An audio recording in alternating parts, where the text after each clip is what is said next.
नमस्कार। एनसीपी प्रमुख शरद पवार द्वारा राहुल गांधी की क्षमता और उनकी काबिलियत पर सवाल उठाने के बाद एनसीपी कांग्रेस शिवसेना के महाविकास अघाड़ी गठबंधन की राजनीति में कांग्रेस आला कमान सोनिया गांधी के लेटर वार ने भूचाल ला दिया था। शरद पवार कांग्रेस के लेटर वार से नाराज हो गए क्योंकि शरद पवार को साफ दिखाई दे रहा था कि अब सोनिया गांधी ने उद्धव ठाकरे पर दबाव बनाना शुरू कर दिया है।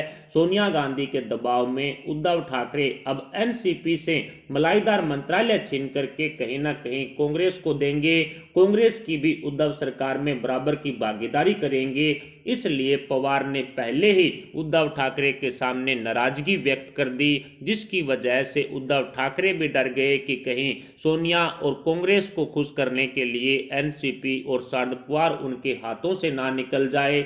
इसलिए शरद पवार की नाराजगी के चलते उद्धव ठाकरे कांग्रेस को लेकर के किसी तरह का फैसला नहीं ले पाए। लेकिन अब एनसीपी प्रमुख शरद पवार ने गठबंधन धर्म को बुला करके कांग्रेस पार्टी में सेंधमारी करनी शुरू कर दी है।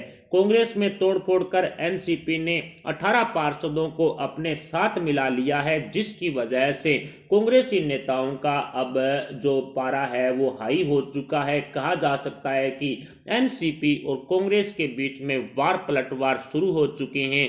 अब कांग्रेस एनसीपी प्रमुख शरद पवार को सबक सिखाने की तैयारी में जुट चुकी है। सिर्फ भारतीय जनता पार्टी को सत्ता से दूर रखने के लिए कांग्रेस द्वारा शिवसेना के साथ किए गठबंधन पर अब कांग्रेसी नेताओं ने पुनर्विचार करना शुरू कर दिया है। अब कांग्रेस इस पर पुनर्विचार करने के लिए मजबूर हो चुकी है। उद्धव ठाकरे और एनसीपी प्रमुख शरद पवार ने मिलकर के कांग्रेस को निपटाने की रणनीति बना ली है। कुछ समय पहले ही एनसीपी नेताओं की एक बैठक हुई और इस बैठक में शिवसेना के साथ लंबे समय तक गठबंधन में रहने की बात पर कहीं ना कहीं चर्चा हुई और आने वाले हर एक चुनाव के अंदर शिवसेना और एनसीपी एक साथ चुनाव में उतरेंगे। लेकिन कांग्रेस का इस बैठक के अंदर कहीं भी चर्चा नहीं हुई और यही कारण रहा कि कांग्रेस अपने आप को महाराष्ट्र में अलग थलग समझ रही है, जिसकी वजह से कांग्रेस ने बीएमसी चुनाव 2022 को लेकर के ऐलान कर डाला है कि महाविकास अघाड़ी गठबंधन से अलग कांग्रेस अकेले बीएमसी चुनाव में उतरेगी। उद्धव ठाकरे की एनसीपी से नजदीकियां दिनों दिन बढ़ती जा रही है, ये किसी से छिपी नहीं है, जो कांग्रेस को कतई रास नहीं आ रही है। अब कांग्रेस आला कमान सोनिया गांधी ने महाराष्ट्र कांग्रेस के नेताओं से चर्चा कर महाविकास अघाड़ी गठबंधन से बाहर निकलने के लिए रास्ते तलाशने शुरू कर दिए हैं।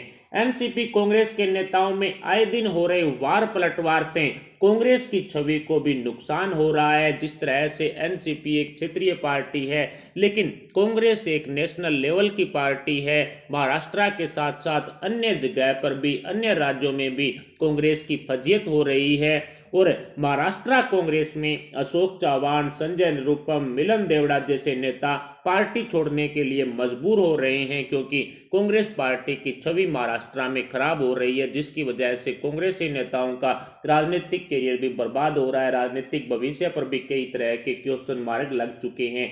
महाविकास अघाड़ी गठबंधन सरकार में हाशिए पर चल रही कांग्रेस में एनसीपी प्रमुख शरद पवार ने सेंधमारी कर उद्धव ठाकरे की मुश्किलें अब बढ़ा दी है, क्योंकि कांग्रेस इस पर कोई ना कोई बड़ा एक्शन जरूर लेगी।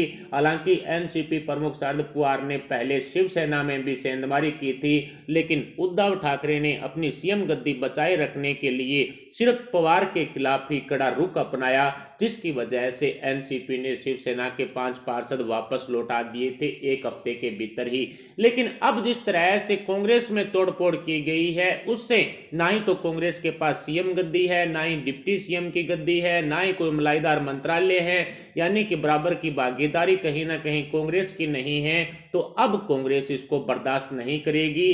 अब कांग्रेस ने महाविकास अघाड़ी गठबंधन से बाहर निकलने का रास्ता खोल दिया है और आने वाले समय में एनसीपी प्रमुख शरद पवार एवं शिवसेना प्रमुख उद्धव ठाकरे को सबक सिखाने के लिए कांग्रेस इस गठबंधन से बाहर निकलने पर कहीं ना कहीं विचार कर सकती है। बाहर निकलने वाले मुद्दे पर अब कांग्रेसी नेता विचार करना शुरू कर चुके हैं।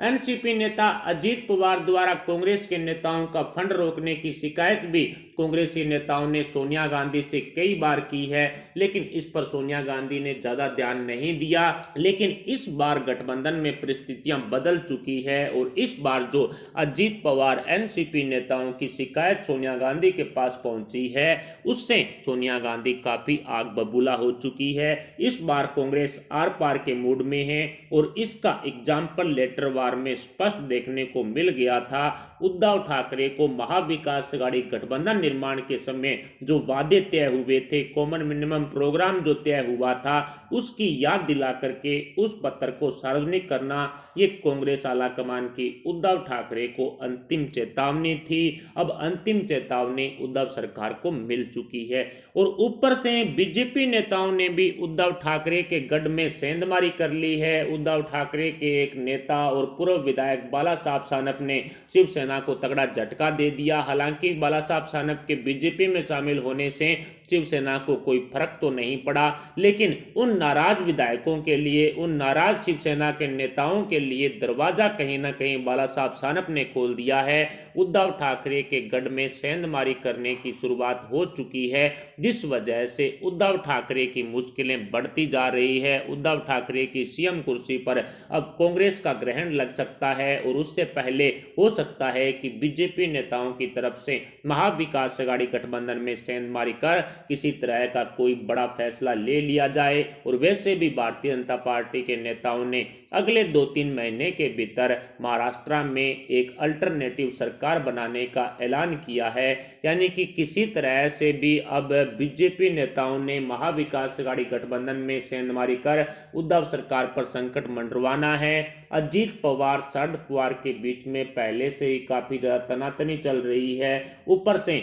यदि कांग्रेस की इस गठबंधन से बाहर नहीं निकलती है तो अशोक चौहान, संजय निरुपम, मिलन देवड़ा जैसा नेता भी कहीं ना कहीं कांग्रेस का साथ छोड़ देंगे। अजीत पवार की बगावत को लेकर के तो पहले से ही काफी ज्यादा बवाल मचा हुआ है। एनसीपी प्रमुख शरद पवार और अजीत पवार के बीच में कुछ भी ठीक नहीं चल रहा है।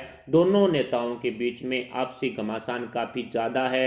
एनसीपी नेताओं की तरफ से भी अजीत पवार को कहीं ना कहीं कांग्रेस का गुणगान करने वाला बताया जा रहा है, यानी कि एनसीपी के अन्य नेता अजीत पवार से कतई खुश नहीं हैं और शरद पवार कहीं ना कहीं अजीत पवार को दरकिनार कर रहे हैं और अपनी बेटी सुप्रिया सुले को महाराष्ट्र की राजनीति में, केंद्र की राजनीति में मजबूत करने की तैयारी में जुटे हुए हैं। और शायद यही कारण रहा कि अजीत पवार शरद पवार से नाराज हो गए। और जिस तरह से अजीत पवार के बेटे पार्थ पवार ने सुशांत सिंह राजपूत केस को लेकर के उद्धव सरकार के खिलाफ आवाज भी उठाई थी और गृह मंत्री से मिलकर के सीबीआई जांच की मांग भी कर डाली थी, उस दौरान पवार परिवार के बीच का जो आपसी विवाद है वो सड़कों पर आ चुका था और अब उद्धव ठाकरे की सीएम कुर्सी पर कांग्रेसी नेताओं ने विचार करना शुरू कर दिया है। फिलहाल उद्धव ठाकरे की सीएम कुर्सी को लेकर के क्या बीजेपी नेताओं द्वारा सेंधमारी कर महाविकास अघाड़ी गठबंधन को झटका दिया जाएगा या फिर कांग्रेस उद्धव ठाकरे पर संकट मंडराएगी, इस पर आप अपने विचार में कमेंट बॉक्स में बता सकते हैं। साथ ही वीडियो को लाइक करके हमारे चैनल को सब्सक्राइब जरूर करें, सब्सक्राइब के पास वाला बेल आइकन भी दबा लें। अभी के लिए इतना, मिलते हैं अगली वीडियो अगले अपडेट के साथ, तब तक के लिए जय हिंद, जय भारत।